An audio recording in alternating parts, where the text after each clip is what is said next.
నన్ను కాపాడన్న రాంప్రసాద్ రెడ్డి అన్న నన్ను తోడుకొచ్చి ఇంట్లో పెట్టి బంధించి పెట్టినట్టున్నది.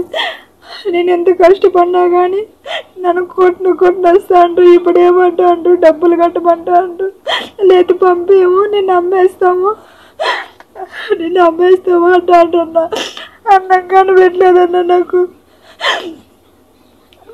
నిన్ను బయట వేసి పెట్టేసినారు నన్ను. నాకు అన్నం పెట్టలే, ఏం పెట్టలే.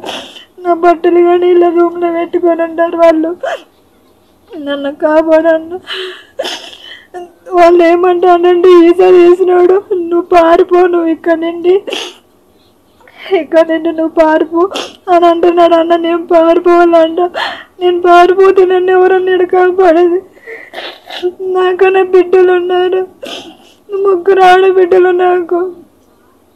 నా మొగుడు అని కావు బతికిరువు కోసం ఇక్కడికి వస్తే నాకు టార్చర్ చూపిస్తాండ్రన్న. ఇంతవరకు అన్నంలో నీళ్ళు లేదన్న నాకు. పొద్దున్నండి ఎత్తుకొచ్చి బయట వేసినారు నన్ను. ఈసారి నన్ను ఫోన్ చేసి నీకు ఏమైతే చేసుకో అంటున్నాడు.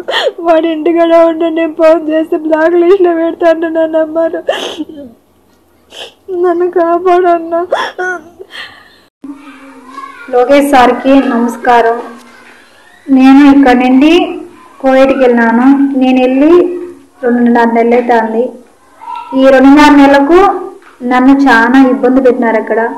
నేను ఇక్కడి నుంచి వెళ్ళడం కారణం ఏంటంటే, నేను ఇంట్లో కొద్దిగా నాకు ప్రాబ్లం ఉంది. నా ప్రాబ్లం ఏంటంటే, నా హస్బెండ్ హ్యాండిక్యాప్. అమ్మాయి 9 చదివింది. అమ్మాయి 9 చదివేసి ఆపేసి అమ్మాయిని పనికి పంపించాల్సి వచ్చింది. నేను నా ఇబ్బందులు చాలా ఎదుర్కొన్నా. నేను అటనేసి 3 ఆడబిడ్డలే నాకు. నా బిడ్డలు వదిలేసి నేను గడుపు వేసి పోవాల్సి వచ్చింది. నా పిల్లలు 3 ఇంటికాడ పెట్టిపోయినా. నా హస్బెండ్ కేరళకి వెళ్ళినాడు.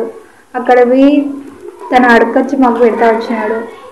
ఇప్పుడు ఏంటంటే, నేను అక్కడ వెళ్ళి నన్ను ఇబ్బంది పెట్టినారు. ఇబ్బంది పెట్టినతానే నాకు ఆ ఇబ్బంది తట్టుకోలేక నేను వీడియో తీసి నేను పెట్టినాను.